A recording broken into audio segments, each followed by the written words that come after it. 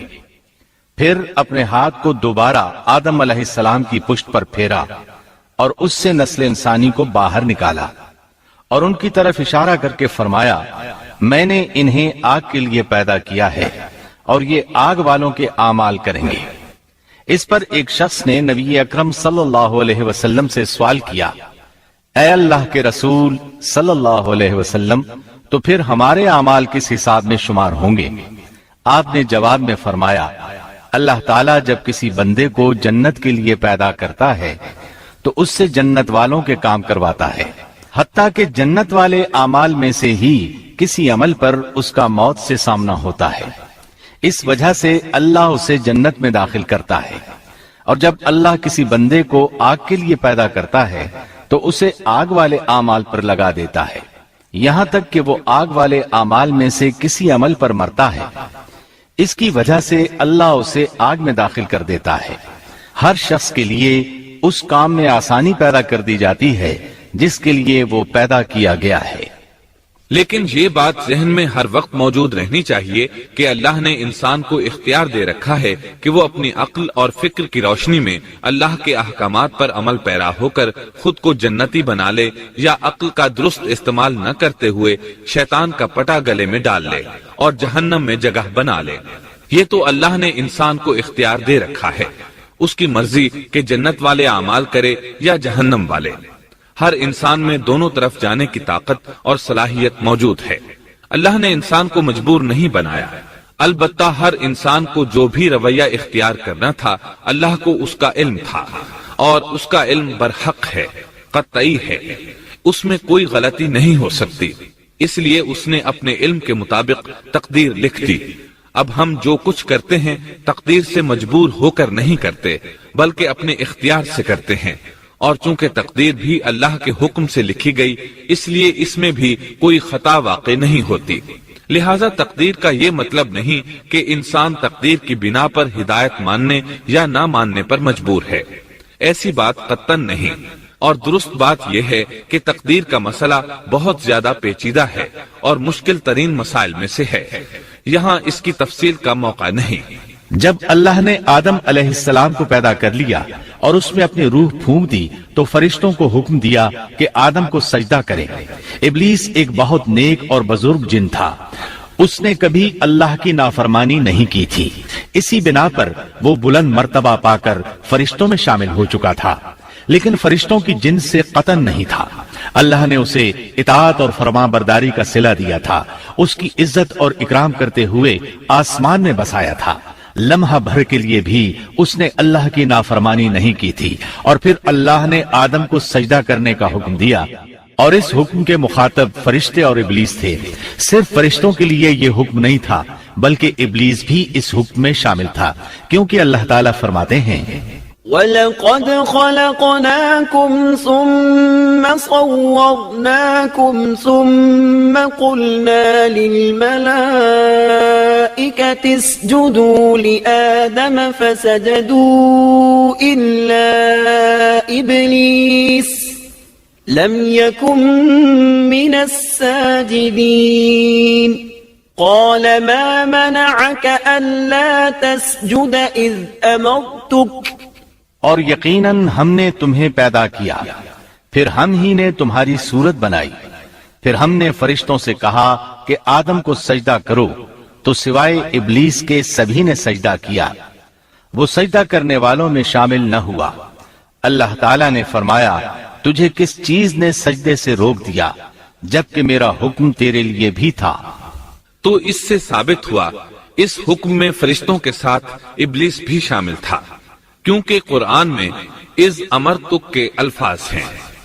اس کا مطلب ہے کہ میں نے تجھے حکم دیا تھا، اور پھر ابلیس نے جواب میں یہ نہیں کہا کہ تو نے تو مجھے حکم ہی نہیں دیا تھا، بلکہ اس نے سجدہ نہ کرنے کی وجہ یہ بتائی۔ قال أنا خير منه خلقتني من نار وخلقته من طين اس نے کہا، میں سجدہ کیوں کروں، میں اس سے بہتر ہوں، اس لیے کہ تو نے مجھے آگ سے پیدا کیا اور اسے مٹی سے۔ تو پھر کہا، قال فاهبط منها اللہ نے حکم دیا، تو اس سے نیچے اتر جا۔ غرض جب ابلیس نے نافرمانی کی، سرکشی اور تکبر کا مظاہرہ کیا تو اس وقت اللہ تعالیٰ اور اس کے درمیان مکالمہ ہوا۔ اللہ نے اس کی سرکشی دیکھ کر اسے سزا دیتے ہوئے فرمایا، قال فاهبط منها فما يكون لك أن تتكبر فيها فاخرج إنك من الصاغرين قال أنظرني إلى يوم يبعثون قال إنك من المنظرين قال فبما أغويتني لأقعدن لهم صراطك المستقيم ثم لآتينهم من بين أيديهم ومن خلفهم وعن أيمانهم وعن شمائلهم ولا تجد أكثرهم شاكرين اس جنت سے اتر جا، تجھے کوئی حق حاصل نہیں کہ تو اس جنت میں رہ کر تکبر کرے۔ ابلیس نے جواب میں کہا، مجھے قیامت کے دن تک مہلت دے دیجئے، یعنی اتنی لمبی عمر دے دیجئے کہ میں قیامت تک زندہ رہوں، موت نہ آئے۔ اللہ نے فرمایا، تجھے مہلت دے دی گئی، لیکن ایک وقت مقررہ تک۔ اور جب شیطان اس طرف سے مطمئن ہو گیا کہ اسے مہلت مل گئی، تب اس نے کہا، چونکہ تو نے مجھے گمراہ کر دیا ہے، اس وجہ سے میں قسم کھاتا ہوں کہ میں انسانوں کی گمراہی کے لیے تیرے سیدھے راستے پر بیٹھ جاؤں گا، پھر ان کے آگے سے، ان کے پیچھے سے، ان کے دائیں سے، ان کے بائیں سے، ان کے پاس آؤں گا، اور آپ ان میں سے اکثر لوگوں کو شکر گزار نہیں پائیں گے۔ اللہ تعالیٰ نے شیطان کا رد کرتے ہوئے فرمایا، یہاں سے ذلیل و خوار ہو کر نکل جا، ان میں سے جو شخص بھی تیرا حکم مانے گا میں ایسے تمام گمراہوں سے جہنم کو بھر دوں گا۔ جو انسان بھی تیرا پیروکار بنے گا وہ جہنم کا مستحق اور حقدار ٹھہرے گا۔ قرآن مجید میں دوسرے مقامات پر بھی اس گفتگو کو نئے پیرائے میں دہرایا گیا ہے۔ مثلاً اللہ نے فرمایا وَلَقَدْ خَلَقْنَا الْإِنسَانَ مِنْ صَلْصَالٍ مِنْ حَمَإٍ مَسْنُونٍ وَالْجَانَّ خَلَقْنَاهُ مِنْ قَبْلُ مِنْ نَارِ السَّمُومِ وَإِذْ قَالَ رَبُّكَ لِلْمَلَائِكَةِ إِنِّي خَالِقٌ بَشَرًا مِنْ صَلْصَالٍ مِنْ حَمَإٍ مَسْنُونٍ فَإِذَا سَوَّيْتُهُ وَنَفَخْتُ فِيهِ مِنْ رُوحِي فَقَعُوا لَهُ سَاجِدِينَ فسجد الملائكة كلهم أجمعون إلا إبليس أبى أن يكون مع الساجدين قال يا إبليس ما لك ألا تكون مع الساجدين قال لم أكن لأسجد لبشر خلقته من صلصال من حمأ مسنون قال فاخرج منها فإنك رجيم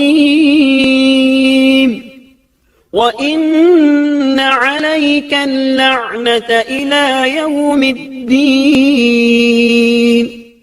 یقیناً ہم نے انسان کو کھنکھناتی مٹی سے پیدا فرمایا ہے جو کہ سڑے ہوئے گارے کی تھی، اور اس سے پہلے ہم نے جنات کو لو والی آگ سے پیدا کیا، اور جب تیرے پروردگار نے فرشتوں سے فرمایا میں انسان کو سیاہ بدبودار کھنکھناتی مٹی سے پیدا کرنے والا ہوں، جب میں اسے پورا بنا چکوں اور اس میں اپنی روح پھونک دوں تو تم سب اس کے لیے سجدے میں گر پڑنا۔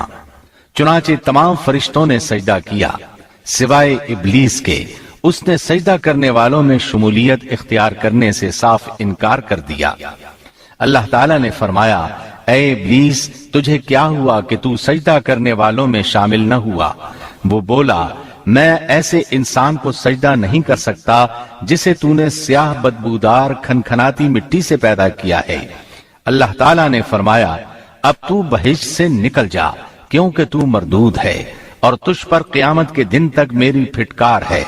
قال رب فأنظرني إلى يوم يبعثون قال فإنك من المنظرين إلى يوم الوقت المعلوم قال رب بما أغويتني لأزينن لهم في الأرض ولأغوينهم أجمعين إلا عبادك منهم المخلصين قال هذا صراط علي مستقيم إن عبادي ليس لك عليهم سلطان إلا من اتبعك من الغاوين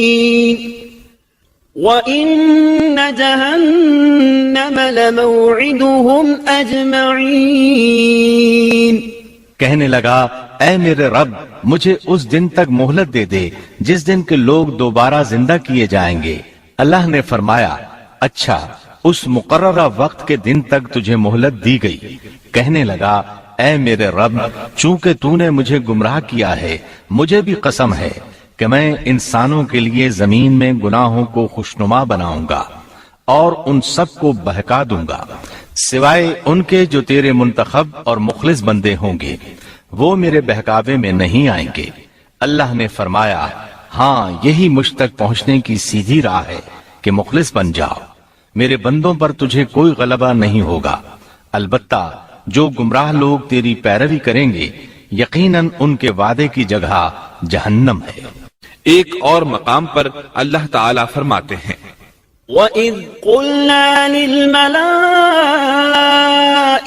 اسْجُدُوا لِآدَمَ فَسَجَدُوا إِلَّا إِبْلِيسَ قَالَ أَأَسْجُدُ لِمَنْ خَلَقْتَ طِينًا قال أرأيتك هذا الذي كرمت علي لئن أخرتني إلى يوم القيامة لأحتنكن ذريته إلا قليلا قال اذهب فمن تبعك منهم فإن جهنم جزاؤكم جزاء موفورا۔ جب ہم نے فرشتوں کو حکم دیا کہ آدم کو سجدہ کرو تو ابلیس کے سوا سب نے سجدہ کیا۔ اس نے کہا کیا میں اسے سجدہ کروں جسے تو نے مٹی سے پیدا کیا ہے؟ اچھا دیکھ لے، اسے تو نے مجھ پر فضیلت دی ہے، اگر مجھے بھی تو نے قیامت تک ڈھیل دی تو میں سوائے چند لوگوں کے اس کی اولاد کو گمراہ کروں گا۔ اس پر اللہ نے فرمایا جا، ان میں سے جو بھی تیرا فرمانبردار ہو جائے گا تو تم سب کی سزا جہنم ہے جو پورا پورا بدلہ ہے۔ واستفزز من استطعت منهم بصوتك وأجلب عليهم بخيلك ورجلك وشاركهم في الأموال والأولاد وعدهم وما يعدهم الشيطان إلا غرورا إن عبادي ليس لك عليهم سلطان وكفى بربك وكيلا۔ ان میں سے تو جسے بھی اپنی آواز کے ساتھ بہکا سکتا ہے بہکا لے، اور ان پر اپنے سوار اور پیادے چڑھا لا، یعنی اپنے گھڑ سوار لشکر اور پیدل لشکر کو چڑھا کر لے آ، اور اپنا ہر داؤ، ہر ترکیب اور ہر اسلحہ استعمال کر لے، اور ان کے مالوں اور اولاد میں بھی شرکت کر لے، اور تو انہیں دل بہلانے والے وعدے دے لے، یعنی ان کے برے اعمال بنا سنوار کر انہیں دکھا اور غلط خواہشات دلا، جنت، دوزخ اور دوبارہ زندہ نہ ہونے کے وعدے دے، اور ان سے شیطان کے جتنے بھی وعدے ہوتے ہیں سب کے سب سراسر فریب ہیں۔ یقیناً میرے سچے بندوں پر تیرا کوئی قابو اور غلبہ نہیں ہوگا، تیرا رب کارسازی کرنے والا کافی ہے۔ اسی طرح بہت سی آیات میں پہلی معصیت الہی کا ذکر کیا گیا ہے۔ سب سے پہلا نافرمان ابلیس ملعون تھا۔ وہ خبیث اللہ کے سامنے تکبر اور عناد سے بھرپور جواب دیتا رہا۔ اسی وجہ سے اللہ نے اسے کافر کا لقب دیا۔ کافر اسے کہتے ہیں جو نعمت کا انکار کرے۔ اللہ نے اس پر اتنا فضل و کرم اور انعام و احسان کیا کہ بلند ترین مرتبے تک پہنچا دیا، لیکن اس نے اللہ کی اس نعمت کی قدر نہ کی، پرواہ نہ کی اور کفر کا راستہ اختیار کیا۔ اللہ تعالیٰ فرماتے ہیں إذ قال ربك للملائكة إني خالق بشرا من طين فإذا سويته ونفخت فيه من روحي فقعوا له ساجدين فسجد الملائكة كلهم أجمعون إلا إبليس استكبر وكان من الكافرين۔ جبکہ آپ کے رب نے فرشتوں سے فرمایا کہ میں مٹی سے ایک انسان کو پیدا کرنے والا ہوں، سو جب میں اسے ٹھیک ٹھاک کر لوں اور اس میں اپنی روح پھونک دوں تو تم سب اس کے سامنے سجدے میں گر پڑنا۔ چنانچہ تمام فرشتوں نے سجدہ کیا مگر ابلیس نے نہ کیا اور اس نے تکبر کیا، وہ کافروں میں سے تھا۔ سب سے پہلا گناہ تکبر تھا، اسی لیے علماء کرام فرماتے ہیں تمام گناہوں کی جڑ تکبر اور غرور ہے۔ نبی اکرم صلی اللہ علیہ وسلم نے اپنی امت کو تکبر نہ کرنے کا سختی سے حکم فرمایا، اس کی برائی، وبال اور ہلاکت سے آگاہ فرمایا۔ آپ نے فرمایا لا ينظر الله إلى من جر ثوبه خيلاء اللہ اس شخص کی طرف رحمت سے دیکھے گا بھی نہیں جس نے تکبر کی بنا پر کپڑا ٹخنوں سے نیچے لٹکایا۔ اس کے علاوہ نبی صلی اللہ علیہ وسلم نے تو مطلقاً فرما دیا، لا يدخل الجنة من كان في قلبه مثقال ذرة من كبر، وہ شخص جنت میں داخل ہونے کے قابل نہیں جس کے دل میں ذرہ برابر بھی تکبر ہے۔ جو شخص اپنے کپڑے، اپنے مکان اور اپنے قبیلے پر فخر کرتا ہے اس سے اللہ کی رحمت اٹھ جاتی ہے۔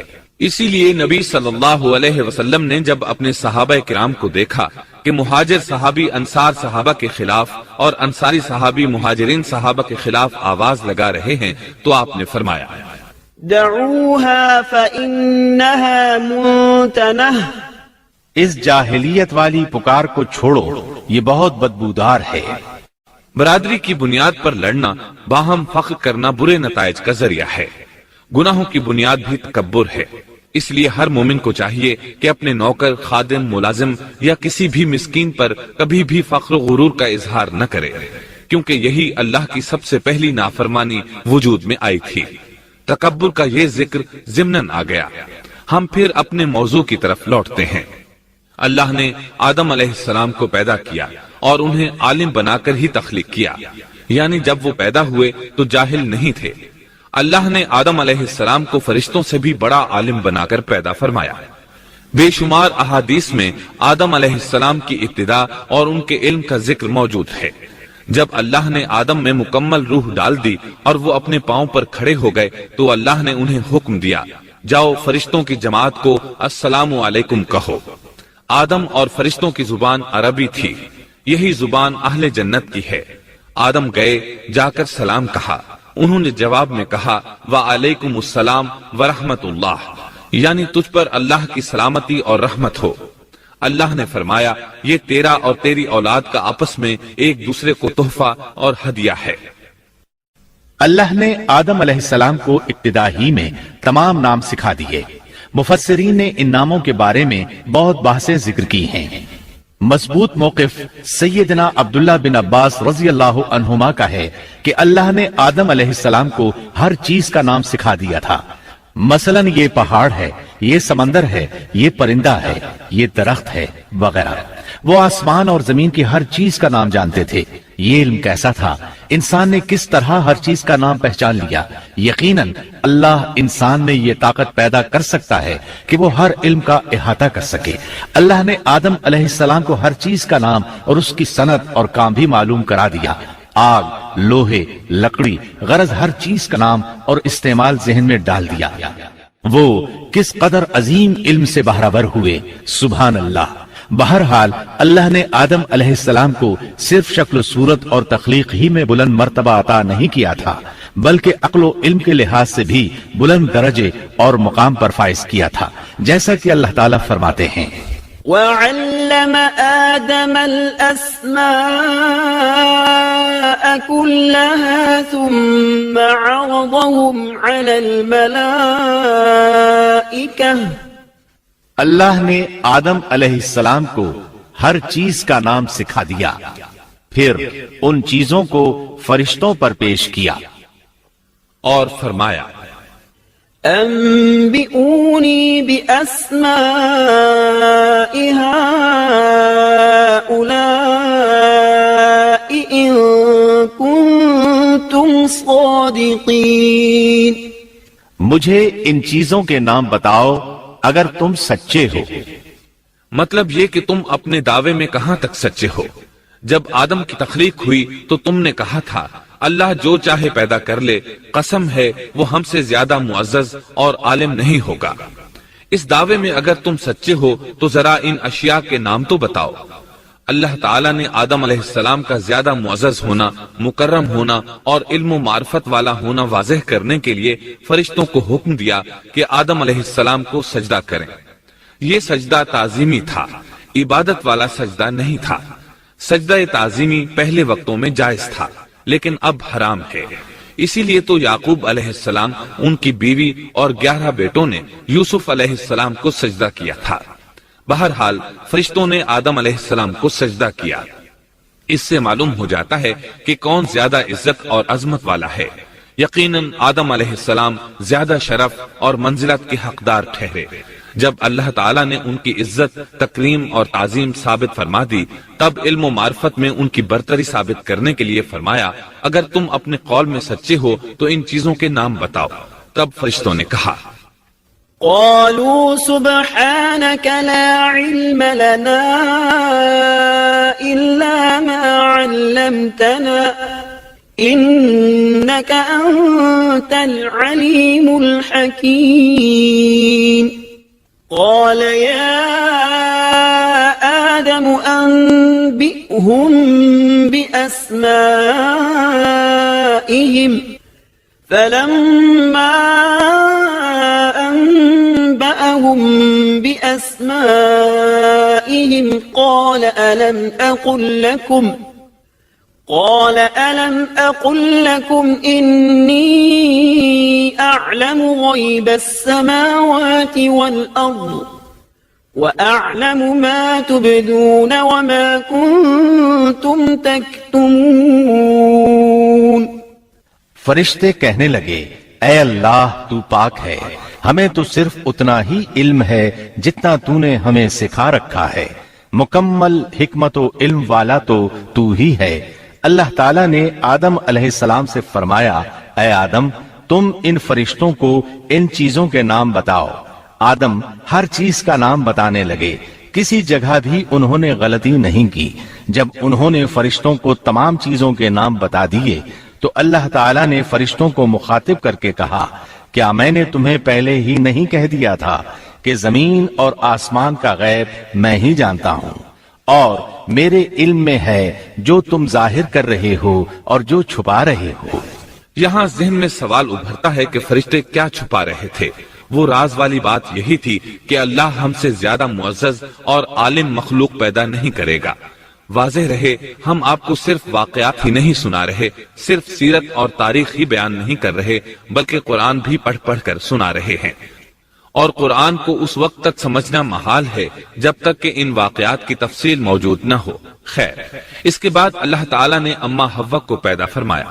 انہیں آدم علیہ السلام کے فوراً بعد پیدا نہیں فرمایا، بلکہ آدم علیہ السلام نے کافی عرصہ جنت میں تنہا بسر کیا، اور حدیث میں ہے کہ وہ وحشت محسوس کرتے تھے، تنہائی کو شدت سے محسوس کرنے لگے تھے۔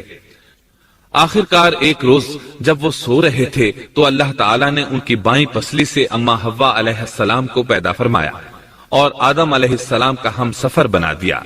اللہ فرماتے ہیں، يا أيها الناس اتقوا ربكم الذي خلقكم من نفس واحدة وخلق منها زوجها۔ اے لوگو، اپنے اس پروردگار سے ڈر جاؤ جس نے تم سب کو ایک ہی جان سے پیدا کر ڈالا، اور اس جان یعنی آدم علیہ السلام سے ان کی بیوی کو پیدا کیا۔ آدم علیہ السلام کے وجود ہی سے حوا کا وجود بنایا گیا، وہ کوئی الگ مخلوق نہیں تھی۔ جب آدم علیہ السلام بیدار ہوئے تو انہوں نے اپنے قریب ایک عورت کو بیٹھے دیکھا، پوچھنے لگے، تم کون ہو؟ حوا علیہ السلام نے کہا، عورت۔ آدم علیہ السلام نے پھر پوچھا، تجھے کس لیے پیدا کیا گیا ہے؟ وہ بولی، آپ کے لیے، تاکہ آپ مجھ سے سکون اور انس حاصل کریں۔ جب فرشتوں نے آدم علیہ السلام کو ایک عورت سے باتیں کرتے دیکھا تو کہنے لگے، اب ایک اور نئی مخلوق پیدا کی گئی ہے۔ آدم علیہ السلام نے ان مخلوقات کا نام تو بتا دیا تھا جو مشہور و معروف تھیں، ان کا نام پوچھنا چاہیے۔ انہوں نے آدم علیہ السلام سے سوال کیا، انہوں نے فوراً جواب دیا، حوا، اس لیے کہ اللہ نے تو آپ کو ہر چیز کا نام سکھا دیا تھا۔ فرشتوں نے کہا، ان کا نام حوا کیوں رکھا گیا ہے؟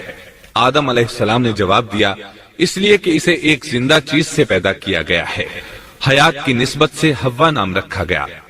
مسلم شریف میں ہے، سیدنا ابو ہریرہ رضی اللہ عنہ روایت کرتے ہیں کہ رسول اللہ صلی اللہ علیہ وسلم نے فرمایا، من كان يؤمن بالله واليوم الآخر فإذا شهد أمرا فليتكلم بخير أو ليسكت واستوصوا بالنساء خيرا فإن المرأة خلقت من ضلع وإن أعوج شيء في الضلع أعلاه إن ذهبت تقيمه كسرته وإن تركته لم يزل أعوج استوصوا بالنساء خيرا. جو شخص اللہ اور آخرت کے دن پر ایمان رکھتا ہے جب وہ کسی معاملے کے لیے حاضر ہو تو بھلائی والی بات کرے یا خاموش رہے، اور عورتوں کے بارے میں بھلائی کی وصیت حاصل کر لو، یعنی ان کے ساتھ اچھا سلوک کرو، کیونکہ عورت پسلی سے پیدا کی گئی ہے اور پسلی میں زیادہ ٹیڑھا حصہ اوپر والا حصہ ہوتا ہے. اگر تم اس کو سیدھا کرنا چاہو گے تو توڑ ڈالو گے، اور اگر اس کو چھوڑ دو گے تو وہ اسی طرح ہمیشہ ٹیڑھی رہے گی. عورتوں کے بارے میں بھلائی کی وصیت حاصل کر لو. مطلب یہ کہ اسی حالت میں گزر بسر کرو، عورتوں کے بارے میں بھلائی کی وصیت حاصل کر لو. اس حدیث کا مطلب یہ ہے کہ عورتوں پر جبر کر کے زبردستی ان کی طبیعت کو بدلا نہیں جا سکتا، اور عورت ذات کو نہایت نرمی اور پیار سے رکھو. ان کی طبیعتوں میں ٹیڑھا پن ہے، وہ کبھی جذبات سے مغلوب ہو جاتی ہے اور عقل کھو بیٹھتی ہے. اگر کوئی اسے سیدھا کرنا چاہے تو اس سے لا تعلقی، دوری اور طلاق کی نوبت آ جائے گی. اگر اسے چھوڑ دو گے تو ٹیڑھا پن برقرار رہے گا. مرد کو بہت حوصلے سے اس صورتحال کو سنبھالنا چاہیے. احادیث میں سیدنا ابراہیم علیہ السلام کی زوجہ سیدہ سارہ علیہ السلام کا قصہ موجود ہے. وہ حوا علیہ السلام کے بعد کائنات کی سب سے زیادہ خوبصورت عورت تھی. احادیث سے یہ اشارہ ملتا ہے کہ حوا علیہ السلام ابتدائے انسانیت سے لے کر قیامت تک پیدا ہونے والی تمام عورتوں میں خوبصورت تھیں. اب ابلیس لگا اپنے وسوسے شروع کرنے. آدم اور حوا علیہ السلام دونوں اللہ کے حکم سے جنت میں تھے کہ شیطان نے انہیں پھسلانے کی کوشش شروع کر دی.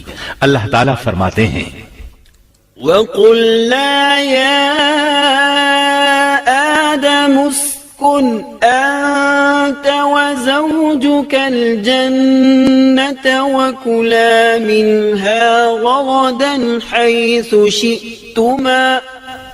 اور ہم نے کہہ دیا اے آدم تم اور تمہاری بیوی جنت میں رہو اور جہاں سے چاہو با فراغت کھاؤ. جنت بھی کیسی، اللہ فرماتے ہیں وَجَنَّةٍ عَرْضُهَا السَّمَاوَاتُ وَالْأَرْضُ. وہ جنت کہ جس کی چوڑائی ہی آسمانوں اور زمین کے برابر ہے. سو اس جنت میں سے جو چاہو سو کھاؤ، کچھ بھی منع نہیں سوائے ایک درخت کے. چنانچہ ارشاد ہوا وَقُلْنَا يَا آدَمُ اسْكُنْ أَنْتَ وَزَوْجُكَ الْجَنَّةَ وَكُلَا مِنْهَا رَغَدًا حَيْثُ شِئْتُمَا وَلَا تَقْرَبَا هَذِهِ الشَّجَرَةَ فَتَكُونَا مِنَ الظَّالِمِينَ. اور ہم نے کہا اے آدم تم اور تمہاری بیوی جنت میں رہو، پھر جس جگہ سے چاہو با فراغت کھاؤ، اور اس درخت کے پاس مت جاؤ ورنہ ظالموں میں سے ہو جاؤ گے. ایک اور جگہ فرمایا وَإِذْ قُلْنَا لِلْمَلَائِكَةِ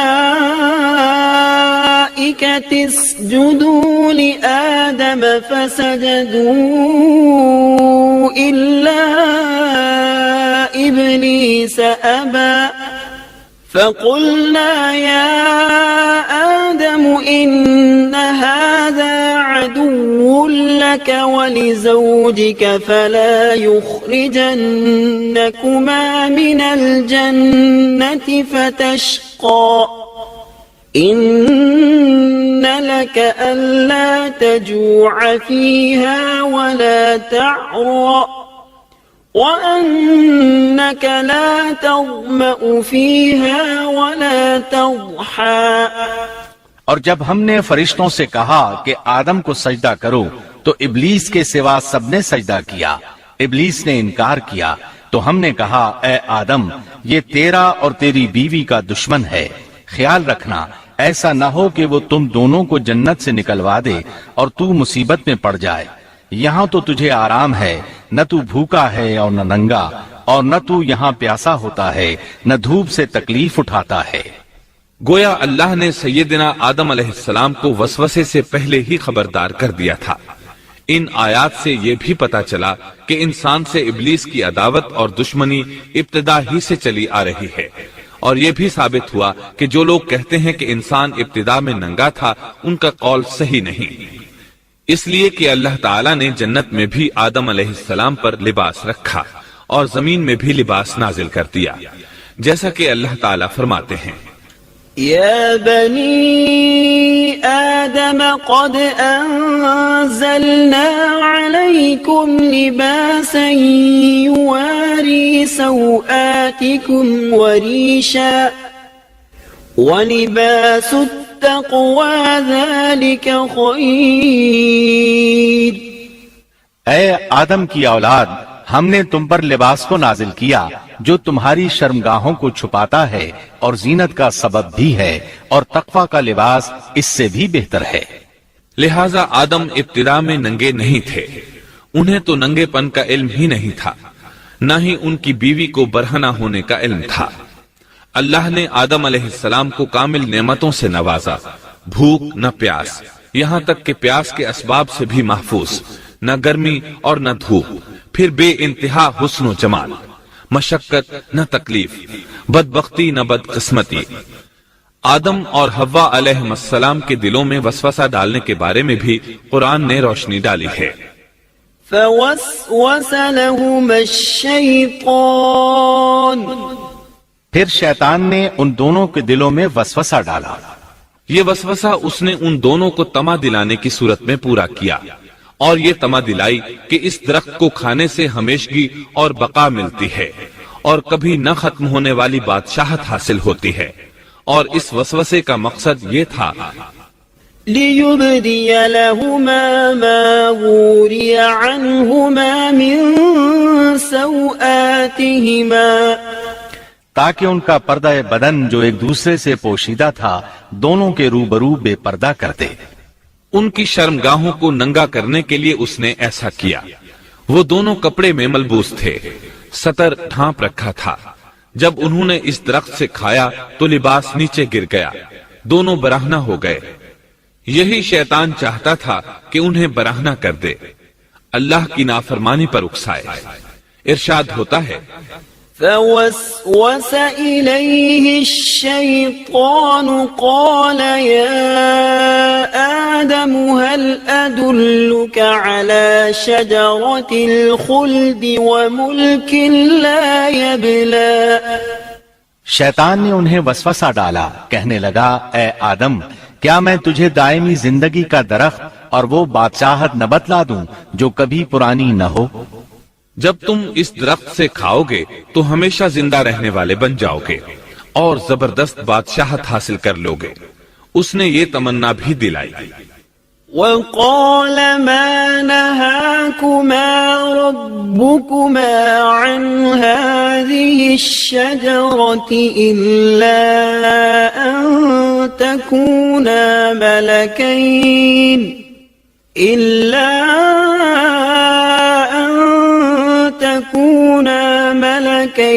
أو تكونا من الخالدين۔ تمہارے رب نے تم دونوں کو اس درخت سے اس لیے منع کیا ہے کہ تم دونوں فرشتے نہ بن جاؤ یا ہمیشہ زندہ رہنے والے نہ بن جاؤ۔ یعنی تم اس درخت سے کھا لو گے تو فرشتے بن جاؤ گے اور ہمیشہ قائم دائم رہو گے۔ پھر وہ وسوسہ ڈالتے ہوئے جھوٹی قسمیں کھانے لگا، جیسا کہ ارشاد ہوتا ہے وَقَاسَمَهُمَا إِنِّي لَكُمَا لَمِنَ النَّاصِحِينَ،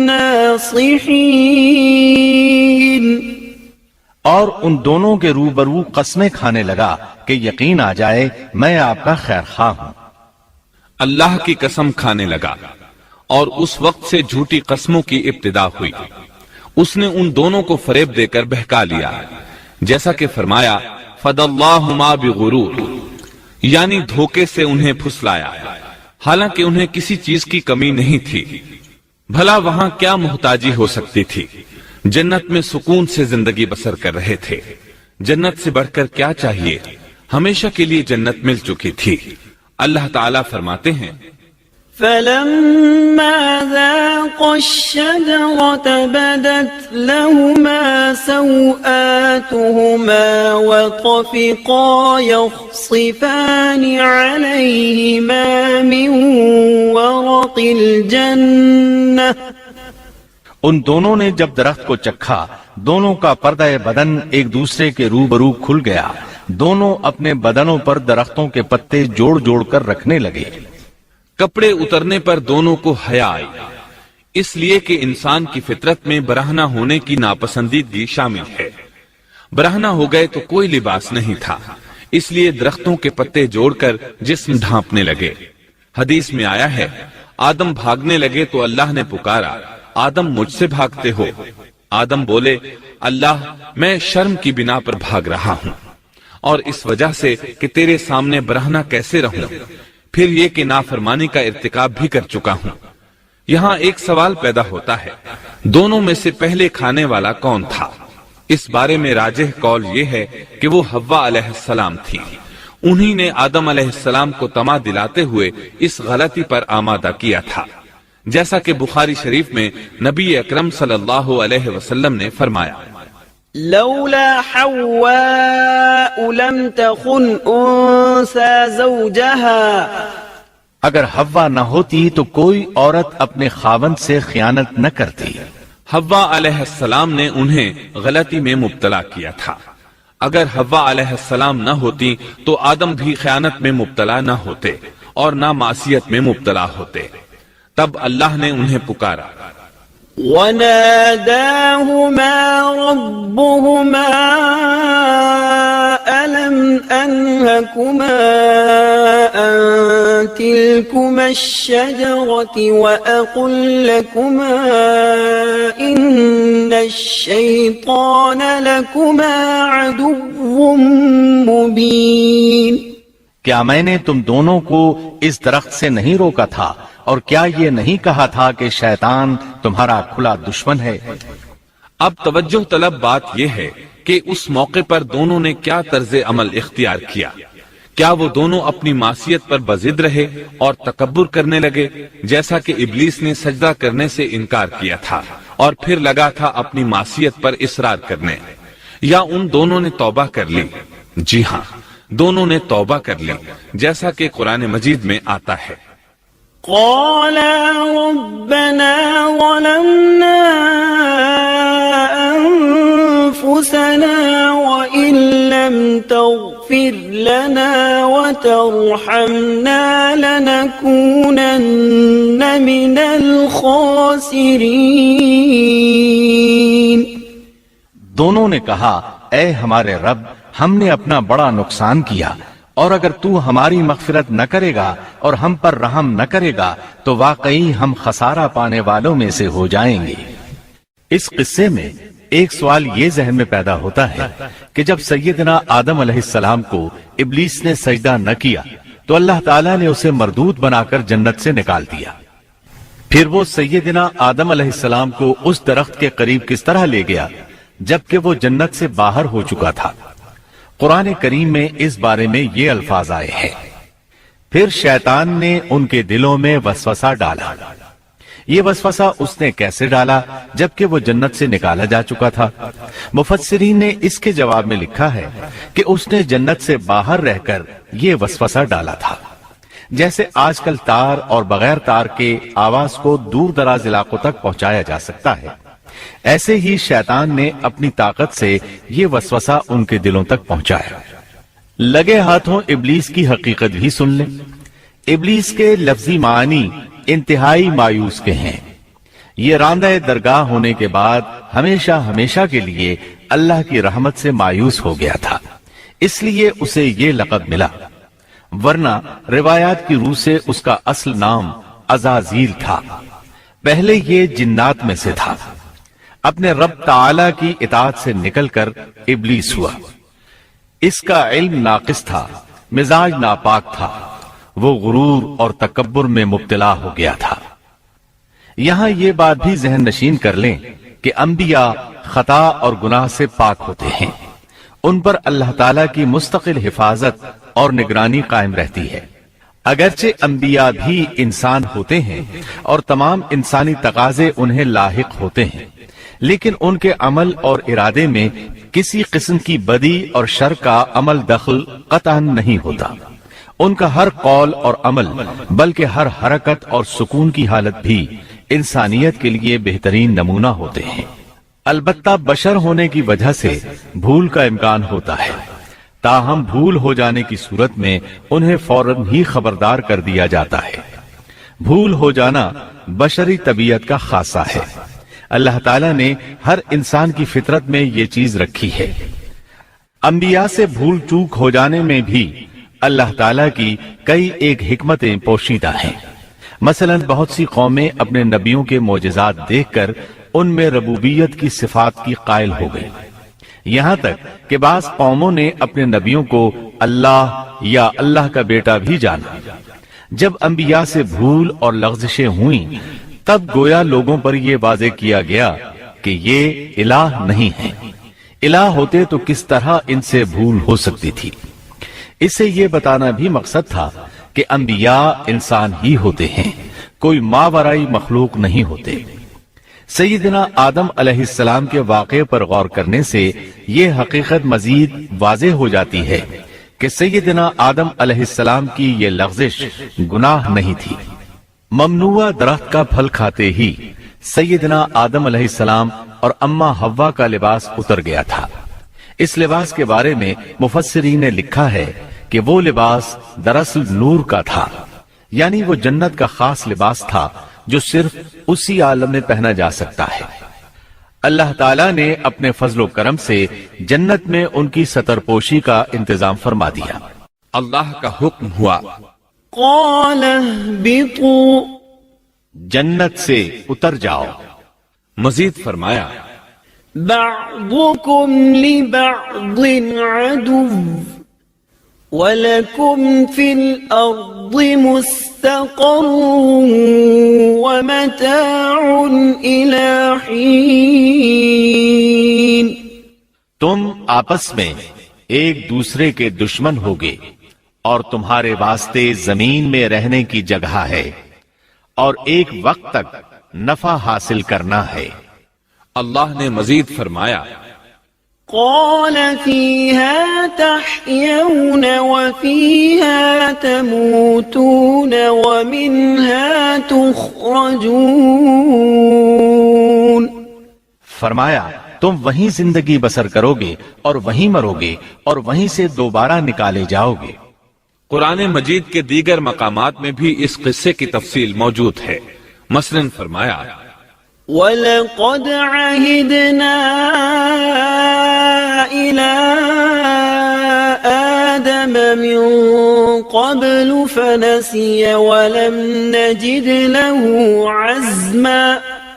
اور اس سے قبل ہم نے آدم سے ایک عہد لیا تھا مگر وہ بھول گئے اور ہم نے ان میں کوئی عزم نہیں پایا۔ اللہ تعالیٰ فرماتے ہیں، وَإِذْ قُلْنَا لِلْمَلَائِكَةِ اسْجُدُوا لِآدَمَ فَسَجَدُوا إِلَّا إِبْلِيسَ أَبَى فَقُلْنَا يَا آدَمُ إِنَّ هَذَا عَدُوٌّ لَكَ وَلِزَوْجِكَ فَلَا يُخْرِجَنَّكُمَا مِنَ الْجَنَّةِ فَتَشْقَى إِنَّ لَكَ أَلَّا تَجُوعَ فِيهَا وَلَا تَعْرَى وَأَنَّكَ لَا تَظْمَأُ فِيهَا وَلَا تَضْحَى فوسوس إليه الشيطان قال يا آدم هل أدلك على شجرة الخلد وملك لا يبلى۔ اور جب ہم نے فرشتوں سے کہا آدم کو سجدہ کرو تو ابلیس کے سوا سب نے سجدہ کیا، اس نے صاف انکار کر دیا۔ تو ہم نے کہا اے آدم یہ تیرا اور تیری بیوی کا دشمن ہے، خیال رکھنا ایسا نہ ہو وہ تم دونوں کو جنت سے نکلوا دے اور تو مصیبت میں پڑ جائے۔ یہاں تو تجھے یہ آرام ہے کہ نہ تو بھوکا ہوتا ہے اور نہ ننگا، اور نہ تو یہاں پیاسا ہوتا ہے اور نہ دھوپ سے تکلیف اٹھاتا ہے۔ لیکن شیطان نے اسے وسوسے میں ڈال دیا، کہنے لگا میں آپ کو دائمی زندگی کے درخت اور وہ بادشاہت بتلاؤں جو کبھی پرانی نہ ہو۔ فأكلا منها فبدت لهما سوآتهما وطفقا يخصفان عليهما من ورق الجنة وعصى آدم ربه فغوى ثم اجتباه ربه فتاب عليه وهدى قال اهبطا منها جميعا بعضكم لبعض عدو فإما يأتينكم مني هدى فمن اتبع هداي فلا يضل ولا يشقى ومن أعرض عن ذكري فإن له معيشة ضنكا ونحشره يوم القيامة أعمى۔ چنانچہ ان دونوں نے اس درخت سے کھایا، پس ان کے سطر کھل گئے اور وہ بہشت کے پتے اپنے اوپر چپکانے لگے۔ آدم نے اپنے رب کی نافرمانی کی، پس بہک گیا۔ پھر اس کے رب نے نوازا، اس کی طرف توجہ فرمائی اور اس کی رہنمائی کی۔ حکم ہوا تم دونوں یہاں سے اتر جاؤ، تم آپس میں ایک دوسرے کے دشمن ہو۔ اب تمہارے پاس جب کبھی میری طرف سے ہدایت پہنچے تو جو میری ہدایت کی پیروی کرے نہ تو وہ بہکے گا نہ تکلیف میں پڑے گا، ہاں جو میری یاد سے روگردانی کرے گا اس کی زندگی تنگی میں رہے گی اور بروز قیامت ہم اسے اندھا کر کے اٹھائیں گے۔ آدم علیہ السلام زمین پر اترے اور اپنے رب سے توبہ کے کلمات سیکھ لیے۔ وہ کلمات یہ ہیں: ربنا ظلمنا أنفسنا وإن لم تغفر لنا وترحمنا لنكونن من الخاسرين۔ اے ہمارے رب ہم نے اپنا نقصان کیا اور اگر تو نے ہم پر مغفرت و رحمت نہ فرمائی تو ہم خسارہ اٹھانے والوں میں سے ہو جائیں گے۔ آدم علیہ السلام زمین پر اترے اور ان کے ساتھ حوا علیہ السلام بھی اتری اور ان کے ساتھ ہی ابلیس کو بھی اتارا گیا۔ یہ کس جگہ پر اترے اس بارے میں اختلاف پایا جاتا ہے، لیکن ابن عباس رضی اللہ عنہ کی بات راجح محسوس ہوتی ہے کہ آدم علیہ السلام کو ہند میں اور حوا علیہ السلام کو جدے میں اتارا گیا۔ جب آدم علیہ السلام اتر آئے تو حوا علیہ السلام کی تلاش شروع کر دی، زمین میں ان کی تلاش میں سرگرداں ہوئے۔ آخر کار میدان عرفات میں دونوں کی ملاقات ہو گئی۔ چونکہ میدان عرفات میں دونوں نے ایک دوسرے کی معرفت حاصل کی تھی اور ان کا آپس میں تعارف ہوا تھا، لہٰذا اسی مناسبت سے اس میدان کا نام عرفات مشہور ہو گیا۔ پھر اللہ تعالیٰ نے زمین کے اندر انسانوں کو پھیلانا شروع کیا اور زمین کو مردوں اور عورتوں سے آباد کر دیا۔ امام طبری رحمت اللہ علیہ بیان کرتے ہیں کہ حوا علیہ السلام نے آدم علیہ السلام کے لیے 20 ولادتوں میں 40 بچوں کو جنم دیا۔ ہر بار 2 بچوں کو جنم دیتی تھی، ایک لڑکا ہوتا ایک لڑکی۔ سب سے پہلا جوڑا قابیل اور اس کی بہن قمیم کا تھا۔ پھر انسانوں کی افزائش شروع ہوئی، آبادی میں اضافہ ہونے لگا۔ اللہ نے آدم علیہ السلام ہی کو ان کا نبی متعین کر دیا، وہ انہیں دین سکھاتے رہے۔ اس وقت تمام لوگ موحد تھے، خالص توحید کو اپنانے والے تھے، یعنی کان الناس امۃ واحدہ، تمام لوگ ایک ہی امت کے تھے، ان میں شرک کا شائبہ بھی نہ تھا۔ ابن جریر اور ابن کثیر رحمہم اللہ نے ابو موسیٰ اشعری رضی اللہ عنہ کی روایت بیان کی ہے، اللہ نے جب آدم علیہ السلام کو جنت سے زمین پر اتارا تو انہیں ہر چیز کی کاریگری اور صنعت کا علم تھا۔ جب وہ اترے تو عالم بھی تھے، لباس میں ملبوس بھی تھے، کام کاج کے تمام طریقوں سے باخبر بھی تھے، لوہے، آگ، لکڑی اور کپڑے کے استعمال سے بھی بخوبی واقف تھے۔ ہمارے برعکس وہ ان کاموں کو اپنی ابتدا ہی سے جان چکے تھے، کیونکہ ہم سب لوگوں کا حال یہ ہے کہ جب تک سکھایا نہ جائے ہمیں کچھ نہیں آتا۔ آج کے دور میں بعض افریقی قبائل کے افراد وحشیانہ اور غیر مہذب زندگی گزارتے ہیں۔ علماء کا کہنا ہے کہ یہ لوگ زمین پر رہنے والوں میں سے گمراہ ترین انسان ہیں۔ انہوں نے بہترین زندگی ضائع کر دی اور گھٹیا زندگی کو پسند کیا۔ تہذیب و تمدن کا آغاز چونکہ ابتدائے آفرینش سے ہے، اس لیے ہر انسان کی فطرت میں تہذیب کی سوجھ بوجھ موجود ہے۔ بہرحال آدم علیہ السلام کے بعد انسانی مخلوق کی تعداد روز بروز بڑھتی چلی گئی اور انسانی کمزوریوں کی بنا پر گناہ شروع ہو گئے۔ زمین پر سب سے پہلے ہونے والی معصیت قابیل کے ہاتھوں اپنے بھائی حابیل کے قتل کی صورت میں سامنے آئی۔ اللہ تعالیٰ نے قرآن مجید میں قابیل اور اس کے بھائی حابیل کا قصہ بیان کیا ہے۔ قابیل قرخت اور درشت طبیعت کا مالک تھا، جبکہ اس کا بھائی حابیل رحم دل اور نرم طبیعت تھا۔ قابیل کھیتی باڑی کرتا تھا اور حابیل مویشی چراتا تھا۔ حابیل کے نرم دل ہونے کی ایک وجہ اس کا بکریاں چرانا تھا، کیونکہ ایک چرواہا اپنی بکری کو بھوکا دیکھ کر اسے چارہ کھلائے بغیر نہیں رہتا، نہیں وہ کسی بکری کو پیاسا دیکھ کر اسے بھول جاتا ہے۔ اپنے جانور پر اس کی طاقت سے زیادہ بوجھ بھی نہیں لادتا۔ بنی نوع انسان کی تعداد میں اضافے کے لیے اس وقت ایسا قانون تھا جو اب حرام ہے، اور وہ ہے بہن کے ساتھ نکاح۔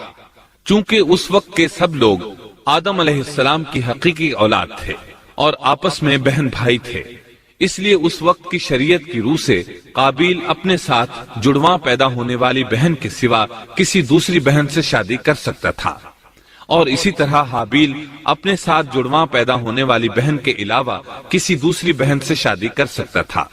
اس کی صورت یہ تھی کہ قابیل کی شادی حابیل کی بہن سے ہو اور حابیل کی شادی قابیل کی بہن سے ہو، لیکن ہوا یہ کہ حابیل کی بہن خوبصورتی میں قابیل کی بہن سے کم تھی، اس لیے قابیل نے حابیل کی بہن سے شادی کرنے سے انکار کر دیا اور اپنی جڑواں بہن سے شادی کی خواہش ظاہر کی، لیکن ایسا کرنا آدم علیہ السلام کی شریعت میں حرام تھا۔ آپ نبی بھی تھے اور رسول بھی۔ رسول اور نبی میں فرق یہ ہے کہ رسول پر شریعت اور احکام نازل ہوتے ہیں، لیکن نبی پر شریعت نازل نہیں ہوتی، البتہ اس کی طرف وحی نازل ہوتی ہے اور معجزات عطا کیے جاتے ہیں، جبکہ شریعت صرف رسولوں ہی پر نازل کی جاتی ہے۔ آدم علیہ السلام بھی چونکہ رسول تھے، اس لیے ان کی شریعت میں یہ قانون تھا کہ کوئی شخص اپنے ساتھ جڑواں پیدا ہونے والی بہن کے ساتھ شادی نہیں کر سکتا۔ قابیل اس شرعی حکم کی وجہ سے غضبناک ہو گیا۔ اس نے تعجب کا اظہار کرتے ہوئے اس قانون کو ماننے سے انکار کر دیا۔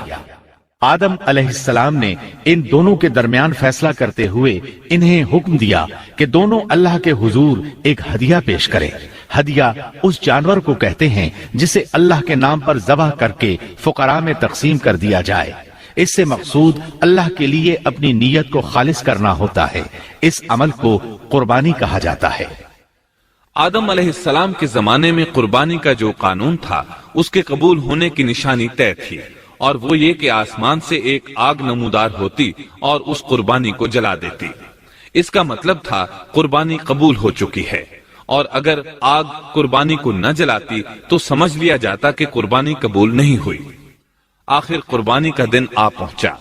حابیل نے اپنے مویشیوں میں سے ایک بہترین جانور لیا اور قربان گاہ میں لا کر اللہ کے حضور پیش کر دیا۔ دوسری طرف قابیل نے اپنی کھیتی کے غلے میں سے ردی قسم کا غلہ قربانی کے لیے پیش کیا۔ دوسرے دن دونوں قربان گاہ پہنچے تو انہوں نے دیکھا کہ حابیل کی قربانی قبول ہو چکی ہے، جبکہ قابیل کی قربانی کو آگ نے چھوا تک نہیں تھا۔ یہ دیکھ کر قابیل حابیل پر غضبناک ہوا۔ شیطان نے بھی اسے وسوسے میں مبتلا کیا کہ اپنے بھائی کو قتل کر دے۔ اس نے اپنے بھائی حابیل کو جان سے مار ڈالنے کا پختہ ارادہ کر لیا۔ اس وقت تک روئے زمین پر کوئی انسان قتل نہیں ہوا تھا۔ انسانی تاریخ میں یہ پہلا قتل ہے جس کا ارتکاب قابیل نے کیا۔ وہ اپنے بھائی حابیل کے پاس گیا اور اس سے بولا، میں تجھے قتل کر دوں گا۔ جواب میں حابیل نے کہا، اگر تو مجھے قتل کرنے کی کوشش کرے گا تو میں اپنے دفاع میں ہاتھ نہیں اٹھاؤں گا، اس لیے کہ میں چاہتا ہوں تو اپنے دیگر گناہوں کے ساتھ میرے قتل کا گناہ بھی اٹھا لے، تیرے گناہ زیادہ ہو جائیں۔ چنانچہ ایک تاریک رات میں حابیل سویا ہوا تھا کہ قابیل ایک بڑا سا پتھر اٹھا کر اس کے پاس آیا۔ اس نے وہ پتھر اپنے بھائی کے سر پر دے مارا۔ اس طرح اس نے حابیل کو قتل کر دیا، روئے زمین پر قتل کی ابتدا کر دی، زمین کو پہلے خون سے رنگ دیا۔ تاریخ انسانی میں یہ سب سے پہلا جرم تھا جو قابیل کے ہاتھوں ہوا۔ قتل تو وہ کر بیٹھا، اب حیران اور پریشان ہوا کہ اس کی لاش کا کیا کرے۔ اس وقت تک نسل انسانی موت سے بھی دوچار نہیں ہوئی تھی۔ آدم علیہ السلام کی اولاد میں سے اس وقت تک کوئی فوت نہیں ہوا تھا، اس لیے قابیل کو معلوم نہیں تھا کہ مردے کے ساتھ کیا کیا جائے۔ اسی کشمکش کے عالم میں اس نے بھائی کی لاش کو کمر پر اٹھا لیا اور چل پڑا۔ چلا جا رہا تھا کہ اللہ نے 2 کوے بھیجے، دونوں کوے آپس میں لڑ پڑے، ایک نے دوسرے کو ہلاک کر دیا۔ اب زندہ کوا مٹی کھودنے لگا، اس طرح اس نے ایک گڑھا تیار کر لیا، مردہ کوے کو اس میں رکھا اور اوپر مٹی ڈال دی۔